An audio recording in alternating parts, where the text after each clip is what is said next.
Assalamualaikum warahmatullahi wabarakatuh. Baiklah, perkenalkan nama saya Anugrah Ramadhana Putra dengan NIM 18060081.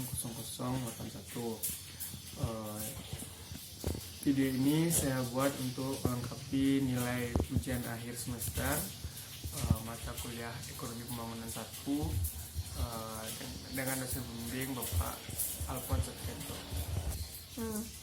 Nah, dalam video ini saya akan menjelaskan beberapa materi tentang pertumbuhan penduduk, pembangunan ekonomi, urbanisasi, migrasi desa kota, pendidikan dan kesehatan dalam pembangunan ekonomi.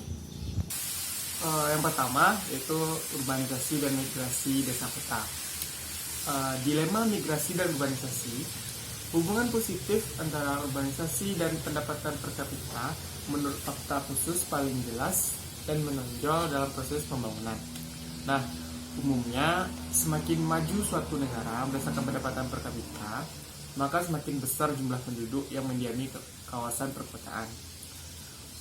Meski pertumbuhan penduduk dan migrasi desa kota terus meningkat, merupakan penyebab utama dalam meledakkan kawasan perkampungan kumuh di perkotaan. Nah, pemerintah juga turut bertanggung jawab atas timbulnya keadaan itu. Kebijakan pemerintah dalam perencanaan perkotaan yang salah arah dan peraturan tentang pembangunan yang ketinggian zaman seringkali berarti bahwa 80-90% perumahan baru di perkotaan adalah ilegal. Nah, selanjutnya yaitu peranan kota. Secara umum atau garis besar, kota terbentuk karena memberikan keunggulan atau keuntungan efisien biaya bagi para produsen dan konsumen melalui apa yang disebut sebagai ekonomi aglomerasi. Sebagaimana yang telah dikemukakan oleh Walter Isard, ekonomi aglomerasi ini memiliki dua wujud, yaitu ekonomi urbanisasi dan yang kedua itu ekonomi lokalisasi. Nah, ekonomi urbanisasi adalah munculnya sejumlah akibat yang berkaitan dengan pertumbuhan umum wilayah geografi yang terkonsentrasi. Nah, sedangkan ekonomi lokalisasi adalah yaitu sejumlah akibat yang diperoleh sektor-sektor tertentu perekonomian seperti pembiayaan kendaraan bermotor dan ketika tumbuh dan berkembang di dalam kawasan itu. Nah, yang selanjutnya itu masalah yang ditimbulkan oleh kota raksasa atau kota besar. Secara garis besar atau keseluruhan, semakin meraksasanya kota merupakan akibat dari kombinasi transportasi dan lokalisasi modal politik di kota besar. Hal ini semakin diperkuat oleh budaya politik perburuan dan kegagalan pasar modal yang membuat upaya pembangunan pusat kota baru tidak dapat dilakukan oleh pasar. Nah, penyebab terlalu besarnya kota utama semakin jelas bahwa keadaan ini dapat dihindari. Dan memang, jika tren ke arah demokrasi yang lebih besar, berkurangnya kemungkinan kudeta, meningkatnya kebijakan berorientasi keluar, dan serta membesarnya prospek penanggulangan dan pencegahan konflik sipil dapat dicapai, maka rasio dari kota terbesar dan kota-kota terbesar kedua di mana terdapat kota raksasa mungkin akan terus menerus. Nah, selanjutnya itu sektor informal perkotaan. Keberadaan sektor informal yang tidak terorganisasi, tidak diregulasi, dan semuanya legal meskipun tidak terdaftar telah diakui pada tahun 1970-an berdasarkan pengamatan di beberapa negara berkembang yang menunjukkan bahwa banyaknya tenaga kerja perkotaan ternyata tidak tampak dalam statistik pengangguran sektor informal. Dan yang selanjutnya yaitu migrasi dan pembangunan. Migrasi desa kota telah berlangsung secara dramatis dan pengembangan kota memainkan peran penting dalam pembangunan ekonomi. Nah, tingkat migrasi desa kota di negara-negara berkembang telah melebihi tingkat penciptaan lapangan kerja perkotaan sehingga jauh melampaui kemampuan industri untuk menyerap tenaga kerja dan mempersulit layanan sosial. Nah, migrasi memperburuk ketidakseimbangan struktural antara desa kota melalui data secara langsung. Pertama, dari sisi penawaran. Migrasi internal meningkatkan jumlah pencari kerja di perkotaan relatif terhadap pertumbuhan penduduk perkotaan secara tidak proporsional, di mana hal ini juga telah mencapai tingkat yang belum pernah terjadi sebelumnya dikarenakan besarnya jumlah orang muda yang berpendidikan baik dalam sistem migran. Nah, kehadiran mereka cenderung membuat jumlah penawaran tenaga kerja perkotaan membengkak dan pada saat yang sama menguras modal manusia yang sangat bernilai di kawasan pedesaan. Nah, yang kedua, dari sisi permintaan atau demand, upaya menciptakan lapangan kerja di perkotaan umumnya lebih sulit dan memerlukan biaya besar ketimbang upaya menciptakan lapangan kerja di pedesaan karena diperlukan input, sumber daya, dan komplementer yang cukup besar bagi hampir semua pekerja di sektor industri. Nah, teori ekonomi migrasi desa kota. Pembangunan ekonomi di Eropa Barat dan Amerika Serikat terkait erat dengan perpindahan tenaga kerja dari desa dan ke kota. Karena sektor pedesaan yang didominasi oleh aktivitas pertanian dan sektor perkotaan berfokus pada industrialisasi, secara menyeluruh pembangunan ekonomi di negara-negara ini dicirikan dengan realokasi bertahap tenaga kerja dari sektor pertanian ke sektor industri melalui migrasi desa kota. Nah, lokal dari sektor pertanian, lokal dari maupun internasional, inti dari teori ini membahas alasan rasional seseorang itu mau untuk bermigrasi dari desa ke kota. Nah, jadi ini terlepas dari tingginya angka pengangguran di kota. Alasannya itu adalah karena mereka sudah mengalkulasikan beberapa pendapatan yang akan mereka terima dengan bermigrasi dari desa ke kota. Kalau pendapatannya yang lebih tinggi, maka mereka akan pindah dari desa ke kota. Penjelasan kurva yaitu titik A sampai A aksen merupakan permintaan tenaga kerja di sektor pertanian, dan titik M ke titik M aksen merupakan permintaan tenaga kerja di sektor manufaktur. Pertemuan antara kurva A dengan kurva aksen dan M sampai M aksen merupakan keseimbangan tingkat upah di desa kota. Namun di kota atau di sektor manufaktur, pemerintah menentukan tingkat upah sebesar wajib minimum sehingga permintaan tenaga kerjanya sebesar itu. Nah, diasumsikan lagi bahwa tidak ada pengangguran, maka sisanya yaitu akan bekerja di desa dengan upah sebesar itu. Nah, strategi komprehensif mengenai migrasi dan lapangan kerja. Yang pertama yaitu menciptakan keseimbangan yang sesuai antara ekonomi pedesaan dan ekonomi perkotaan. Nah, yang kedua itu memperluas industri skala kecil padat karya. Yang ketiga itu menghilangkan distorsi harga faktor. Nah, yang keempat yaitu memilih teknologi produksi pada saat padat karya yang sesuai. Yang kelima yaitu memodifikasi keterkaitan antara pendidikan dan lapangan kerja. Yang keenam yaitu menurunkan tingkat pertumbuhan penduduk. Nah, yang terakhir, yang ketujuh yaitu mendesentralisasi wewenang ke kota-kota wilayah sekitarnya. Nah, selanjutnya yaitu modal manusia, pendidikan, dan kesehatan dalam pembangunan. Yang pertama yaitu arti penting pendidikan dan kesehatan. Pendidikan dan kesehatan adalah tujuan pembangunan yang mendesak. Pendidikan memainkan peran penting untuk meningkatkan kemampuan suatu negara berkembang dan menyerap teknologi modern dan mengembangkan kapasitas bagi terwujudnya pertumbuhan dan perkembangan. Nah, kesehatan adalah prasyarat bagi peningkatan produktivitas. Dan pendidikan yang berhasil juga bergantung pada kesehatan. Dengan demikian, kesehatan dan pendidikan juga dapat dipandang sebagai komponen pertumbuhan dan pembangunan vital, sebagai input bagi fungsi produksi agregat. Pada negara berkembang, masih terus menghadapi sejumlah tantangan di tengah usaha meningkatkan kesehatan dan pendidikan warga negaranya. Dengan meningkatkan kesehatan dan pendidikan, dapat membantu keluarga keluar dari lingkaran setan kemiskinan. Pendidikan dan kesehatan sebagai investasi gabungan bagi pembangunan. Kesehatan dan pendidikan berkaitan erat dalam pembangunan ekonomi. Modal kesehatan yang semakin besar meningkatkan pengembalian atas investasi di bidang pendidikan. Di lain sisi, semakin besarnya modal pendidikan dapat meningkatkan pengembalian atas investasi di bidang kesehatan, karena banyak program kesehatan yang bergantung pada program dasar yang sering dipelajari.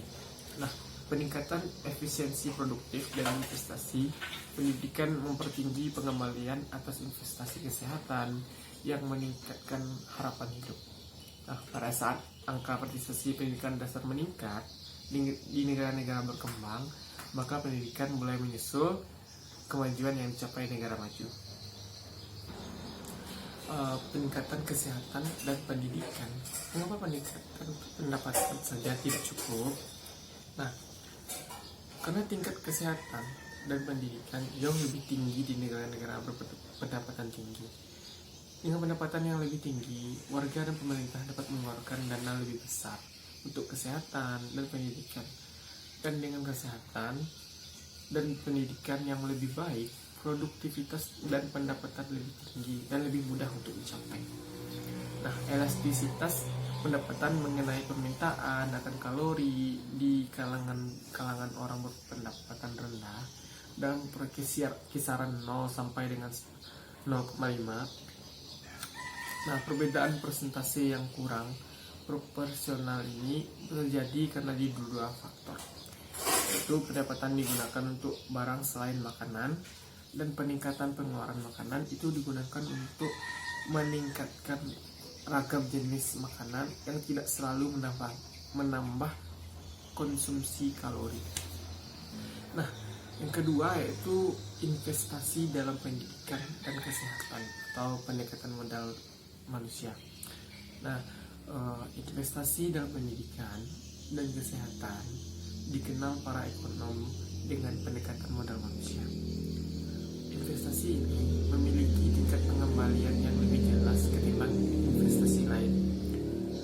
Pendekatan ini berfokus pada kemampuan tidak langsungnya dalam meningkatkan kesejahteraan melalui peningkatan pendapatan.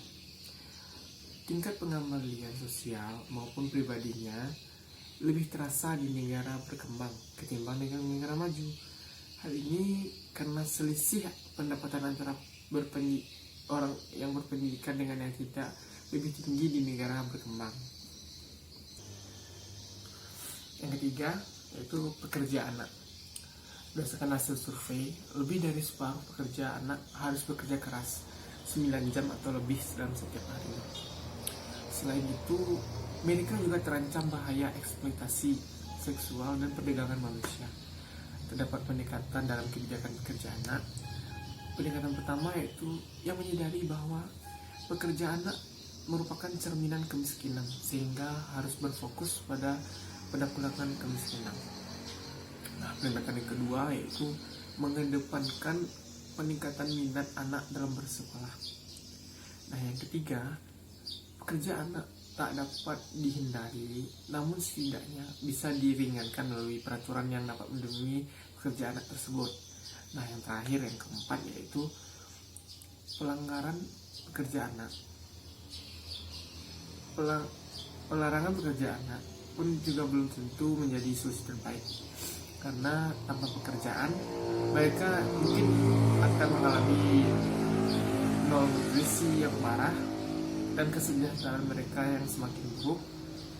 Namun di sisi kondisi pelarangan juga dapat menguntungkan anak itu sendiri.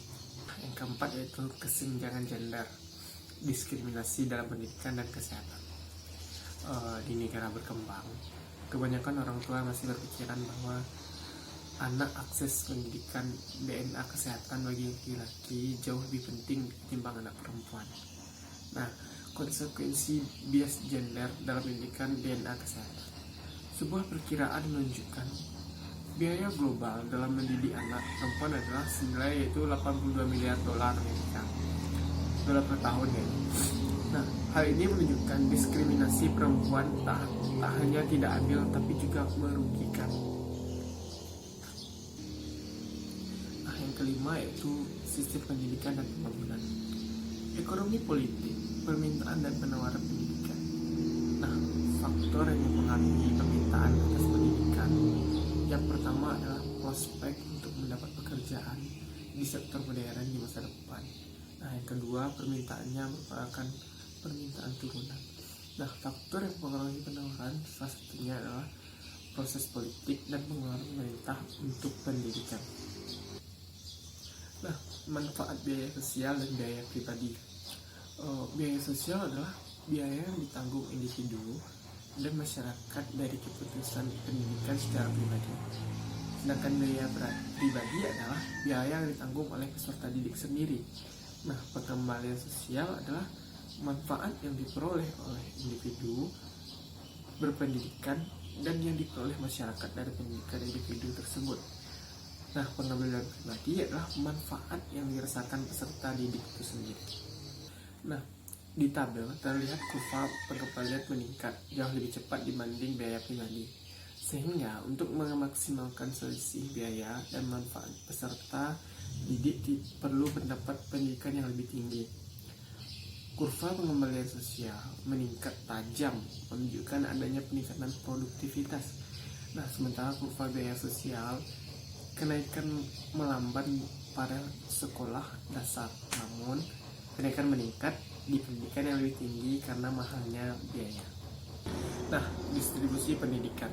Kita dapat melihat bagaimana distribusi pendidikan dalam kurva Lorenz, di mana semakin dekat dari garis diagonal sempurna, maka semakin rendah ketimpangannya. Namun, biasanya di negara berkembang, distribusi pendidikannya tak merata, di mana ada sebagian yang tak sekolah, dan sebagian lain menempuh pendidikan tinggi ke luar negeri. Nah, pendidikan ketimpangan dan kemiskinan. Sejumlah studi dan penelitian menunjukkan sistem pendidikan di negara berkembang justru memperbesar ketimpangan pendapatan dasarnya. Alasannya, jika kemiskinan menjadi alasan anak-anak tidak menerima pendidikan, maka sebenarnya sistem pendidikan hanya memperbesar ketimpangan dari suatu generasi ke generasi berikutnya. Pendidikan, migrasi internal, dan pengurasan intelektual. Pendidikan juga mempengaruhi migrasi desa kota. Dari studi terlihat bahwa ada korelasi positif antara pencapaian pendidikan dengan migrasi desa kota. Karena orang-orang yang berpendidikan tinggi harus menghadapi selisih pendapatan real desa kota. Nah, pendidikan juga memiliki pengaruh terhadap migrasi internasional di kalangan berpendidikan tinggi atau pengurasan intelektual dari negara miskin ke negara kaya. Nah, hal ini terjadi karena tak memadainya teknologi yang ada di negara berkembang, sehingga sulit bagi mereka untuk mengembangkan diri. Pengukuran dan distribusi kesehatan. Ukuran harapan hidup memiliki kelebihan karena data yang tersedia hampir semua negara, minimal data perkiraan. Akan tetapi, ukuran ini dapat menyesatkan. Peningkatan harapan hidup bisa memberikan masa vitalitas yang lebih lama di sebuah negara. Sementara hanya menambah lama masa penderitaan karena kesehatan yang buruk di negara lain. Sebagian anak yang bisa bertahan hidup dari keadaan kekurangan pada awal kehidupannya cenderung akan mengalami konsekuensi kesehatan seumur hidup. World Health Organization atau WHO mendefinisikan kesehatan sebagai keadaan yang benar sejahtera secara mental, fisik, dan sosial, bukan hanya sebatas bebas penyakit saja. Nah, pendekatan ini memberikan landasan konseptual yang lebih baik, tetapi tidak dengan sendirinya menyediakan ukuran yang lebih tepat. Ukuran kesehatan kedua yang diajukan WHO adalah lama hidup. Lama hidup yang disesuaikan menurut disabilitas atau Disability Adjusted Life Year Daily. Ada keraguan kualitas data dari kedua ukuran tersebut, khususnya data dari beberapa negara paling miskin, dan penggunaan dalih untuk membandingkan kesehatan antar negara masih kontroversial. Nah, kematian prematur mewakili 2/3 angka kematian dalam ukuran dalih. Sisanya sepertiganya adalah disabilitas. Nah, yang ketujuh yaitu bebas penyakit. Ada 3 penyakit utama yang menghantui negara-negara berkembang, yaitu AIDS, malaria, dan cacing parasit. HIV atau AIDS merupakan epidemi. AIDS mengancam untuk menghentikan atau bahkan membalikkan pencapaian kemajuan pembangunan ekonomi dan manusia yang telah diupayakan sedemikian lama di banyak negara. Di negara-negara berkembang secara keseluruhan, AIDS terutama ditularkan melalui hubungan heteroseksual, melalui darah dan jarum suntik yang terinfeksi, dan yang terjadi di kalangan pecandu narkoba dan di rumah sakit. Semula AIDS dipandang sebagai penyakit di negara-negara maju, tapi fakta menunjukkan bahwa 95% kasus HIV dan kematian karena AIDS terjadi di negara-negara berkembang. Kedua itu malaria. Lebih dari 50 juta orang berumah sakit parah karena malaria setiap tahun. Malaria memperendah produktivitas, seperti halnya malnutrisi, parasit, dan masalah kesehatan lainnya. Malaria bahkan memperendah tingkat pertumbuhan. Dengan adanya dana yang memadai, para pakar percaya bahwa dalam tempo cepat vaksin akan ditemukan. Tetapi korban malaria cenderung berasal dari negara-negara berpendapatan rendah dan tidak mampu membeli obat-obatan mahal. 3. Yaitu cacing parasit. Di antara banyaknya penyakit parasit yang menyerang orang-orang di negara berkembang, Schistosomiasis atau demam siput adalah yang terburuk dalam kaitannya dengan dampaknya terhadap manusia dan pembangunan. Penyakit ini menurunkan prestasi dan menghambat pertumbuhan anak-anak. Penyakit yang menghantui lainnya adalah trypanosemiasis. Penyakit ini dapat berdampak buruk terhadap pembangunan ekonomi. Nah, yang kedelapan yaitu kesehatan, produktivitas, dan kebijakan produktivitas. Beberapa studi menunjukkan bahwa orang-orang yang sehat akan memperoleh upah yang lebih tinggi. Nah, perbedaan teknik statik yang lebih seksama telah menunjukkan bahwa sebagian besar pengaruh kesehatan terhadap tingkat penghasilan karena perbedaan produktivitas. Sudah banyak bukti bahwa kesehatan dan nutrisi mempengaruhi lapangan kerja, produktivitas, dan upah, dan pengaruh itu sangat substansial di kalangan orang-orang yang sangat miskin. Kebijakan sistem kesehatan. WHO mendefinisikan sistem kesehatan adalah semua aktivitas yang tujuan utamanya adalah meningkatkan, memulihkan, dan mempertahankan kesehatan. Telah lama diketahui bahwa sistem kesehatan di negara maju. Beberapa negara seperti Cina, Sri Lanka telah mencapai tingkat harapan hidup lebih dari 70 tahun, meskipun tingkat pendapatan negara rendah. Sebaliknya, beberapa negara maju yang pendapatan menengah tingkat harapan penduduknya lebih rendah, meskipun sumber daya yang lebih besar. Pada bab ini kita dapat menyimpulkan bahwa kesehatan dan pendidikan memainkan peran sangat penting dalam pembangunan ekonomi, baik secara input maupun output. Banyak masalah kesehatan dan pendidikan yang menghantui negara-negara berkembang. Kebijakan pemerintah yang keliru ada kalanya menimbulkan distorsi dalam sistem pendidikan nasional sehingga memperkuat ketimpangan. Dengan demikian, pemerintah memegang peran sangat penting dalam kesehatan dan pendidikan, sehingga negara-negara berkembang memerlukan peningkatan kebijakan yang dapat memperbaiki keadaan. Teman-teman semua, sampai di sini video saya. Terlebih dan kurangnya saya mohon maaf. Semoga dapat menambah pengetahuan kita bersama. Sekian, saya ucapkan terima kasih. Assalamualaikum warahmatullahi wabarakatuh.